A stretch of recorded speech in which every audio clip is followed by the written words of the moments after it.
የሩታና የአብርሽ እንግዲህ ዛሬ የመጨረሻ ውሳኔ አብርሽም ነገሮችን አስተካክሎ ለሩታ ሰጥቷታል። ሩታም የኔና ያንተ ነገር ከዚህ በኋላ በአራት ነጥብ አበቃ በማለት እንግዲህ ዛሬ ውሳኔያቸውን ለተመልካቹም ግልጽ ይፋ አድርገዋል ማለት ነው። ዛሬ እንግዲህ የመጨረሻ ውሳኔያቸውን አብረው የወሰኑት እንግዲህ ትናንትና ሁላችንም እንዳየነው ቪዲዮ አብርሽ ለሩታ ያላት እኔ ጋር አንድና አንድ ያ ወረቀት ነው። ያንን ወረቀት ደግሞ ፈርሜ ሰጥቻት የራሷን የመሰላትን ህይወት ትኑር፣ ህይወት ይቀጥላል ብሎ ነበር ትናንትና። እንዳለውም እንግዲህ ወረቀቱን ዛሬ ፈርሞ አምጥቶ ለሩታ አስረክቧታል ማለት ነው። ሩታም ከዚህ በኋላ የኔ እናንተ ነገር በአራት ነጥብ በቃ በቅቶናል ከዚህ በኋላ በማለት እንግዲህ የመጨረሻቸውን ውሳኔን ያሳወቁት። በዚህ መሀል እንግዲህ ሩታም አብርሽም የራሳቸውን የተሰማቸውን ስሜት ተናግረው ነበር። ሩታም ባለፈ ባደረገችው በቀል ወንም ፕራንክ ብላ በሰራችው ነገርም ያው ለኔ ልታመሰግነኝ ይገባል፣ አንተ ካደረግከኝ አንጻር ይሄ ነገር በጣም ትንሽ ነገር ነው። አንተ ከዚህ በለጠ አድርገኛል። ብትወደኝ ብታከብረኝ በዙሪያ በጓደኞች ጭምር እኔን የምታሰድብ አይነት ወንድ አትሆንም ነበር። ትዳርን የምታከብር የምትወድ ብትሆን ማለት ነው። እኔም ይሄን ነገር በእርግጥ ፈልጌው አልነበረም ያደረኩት፣ ግን ደግሞ ራሴን ምናል በትንሽ ሰዓት ውስጥ በትንሽ ቀናት ውስጥ ሴትነቴን እንዴት አድርጌ ማስከበር እንዳለብኝ ለማሳየት ነው ይሄን ነገር ያደረኩት በማለት እንግዲህ ሁለቱም እንግዲህ ዛሬ አብርሽን በጣም በተረጋጋ ሁኔታ ነበረ ያናገራት። እሱም ራሴን የተቆጣጠርኩት ያው ከአንቺ ጋር መጥቼ ልጄን ለማየት ወደ አንቺ ስመጣ ከአንቺ ጋር ያልሆነ ጸብ ውስጥ መግባት አልፈልግም። በሰላም ነው መለያየት ያለብን። መልካም ህይወት መልካም ሰው ያጋጥምሽ፣ መልካም ህይወት ይሁንልሽ በማለት መልካም ምኞትን ገልጾላት ነው የተለያዩት ማለት ነው። ያው የራሳቸውን ቃል ተወራውረው ማለት ነው።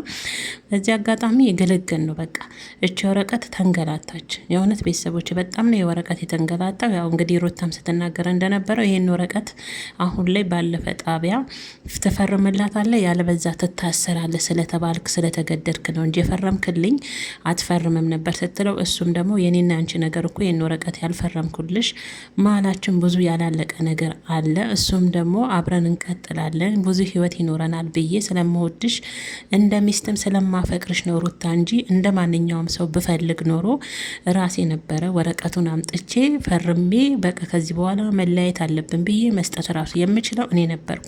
ግን ደግሞ ስለምወድሽ ስለማፈቅርሽ ነገሮች ይስተካከላሉ ብዬ ያላለቁ ነገሮች ስላሉ ለዛ ለራሴም ላንቺም ጊዜ ልስጥ በማለት ነው በማለት ሁለቱም የራሳቸውን የመሰላቸውን ነገር ተናግረው ነበር ማለት ነው። ሩታ በሰራችው ቪዲዮ ያው ለተመልካች ጥሩ ባይሆንም ግን ያው ራሴን ሴትነቴን የሚያስከብር ነገር ነው። አንተ ከሰራኝ አንጻር ይሄ እኔ ያደረኩት ይሄ በቀል ነው። ፕራንክ ያለችውና የሰራችው ነገር ለእኔ ቀላል ነበር። አብርሽ ደግሞ እየተመለስኩ ነበር፣ አምኜሽ ነበረ። ለካ ሩታን እስከ ዛሬ 1 አመት ከምናምን አብሬሽ ስቀመጥ አላቅሽም ማለት ነበረ ሲላት፣ እሷን መለስ አድርጋ እችኛዋን ሩታ የሰራት አንተ ነህ፣ እቻውን ያለችውን ሩታ የሰራት አንተ ነህ፣ በአንተ ምክንያት ነው እችኛዋ ሩታ የመጣችው በማለት ያው እርስ በርስ እንግዲህ የራሳቸውን ሲያወሩ ቆይተው ነበረ። እንግዲህ እኛም የራሳችንን አስተያየት መስጠት አለብን። በዚህ አጋጣሚ ያው አይታችሁታል ብዬ ተስፋ አደርጋለሁ ውዶችዬ። ያው እንግዲህ መለያየታቸው ጥሩ ነው። በፊትም እኮ መለያየትን የመሰለ ነገር የለም። በቃ ተከባብረው ትዳራቸውን በሰላም በፍቅር አንቺ ትብሽ አነበስ ተባብለው ተቻችለው መምራት ካልቻሉ መለያየት እኮ ትልቅ መፍትሄ ነው አይደል? እንደ ቤተሰቦች እዚህም ደረጃ እኮ መዳረስ የለባቸውም። እና ሩታም ይሄን ነገር ስታደርግ ወደ አብርሽ መቀጠል እንደማትፈልግ ነው አሁን የተናገረችው።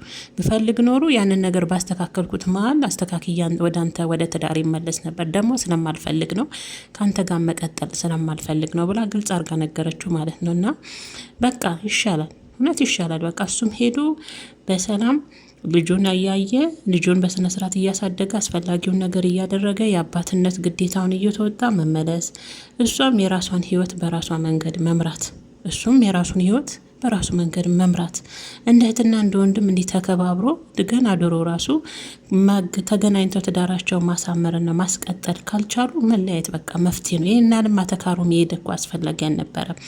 እና ለማንኛውም ዛሬ ሁለቱ ውሳኔ ያው አብርሽ ትናንትና በተናገረው መሰረት ለሩታ ወረቀቱን ፈርሞ ሰጥቷታል። የፈለግሽውን ነገር ከአንቺ ጋር ንብረትን ብትይኝ ከአንቺ ጋር ያፈራሁት ንብረት ነው። እያንዳንዱ ንብረት የፈለግሽውን ንብረት መተሽ መውሰድ ትችላለሽ።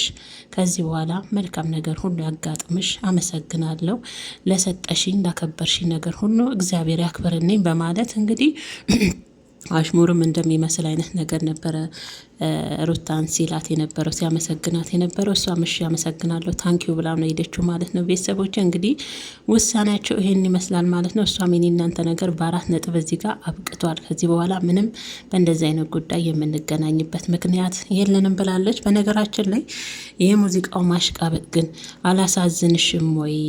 ግፍ እንደሰራሽብኝ ግፍ ይጠብቅሻል። እኔ እኮ ማለት ነው ሲለያዩም ሲፋቀሩም ዩቱበሮች ማለት ነው ፌመሶች ሙዚቃውን ኬት ጎርጎሮ እንደሚያመጡ አላሳዝንሽም ወይ? ግፍ እንደሰራሽብኝ ግፍ ይጠብቅሻል። ለሩታ ነው የሙዚቃ እንግዲህ አብርሽ መጨረሻ ላይ የጋበዛት ማለት ነው። እና በቃ ያለው ነገር ይህን ይመስላል። ቤተሰቦቼ ፈርሞ ሰጣት፣ ተነጋገሩ፣ የራሳቸውን የመሰላቸውን ተለያዩ ማለት ነው። ወረቀቱ አለቀለት። ተመስገን ነው። ይበቃል። ከዚህ የበለጠ ይበቃል። ተከባብረው መኖር ካልቻሉ ተፋቅረው ትዳራቸውን አንድ አድርገው መኖር ካልቻሉ በቃ እንደዚህ እኮ ይሻላል። በፊቱንም ማለት ነው ጥሩ ነው። እንደውም ተመልካችም ሰለች ውዶችዬ። ስለዚህ ሩታም የራሷን ህይወት አብርሽም ከዚህ በኋላ የራሱን ህይወት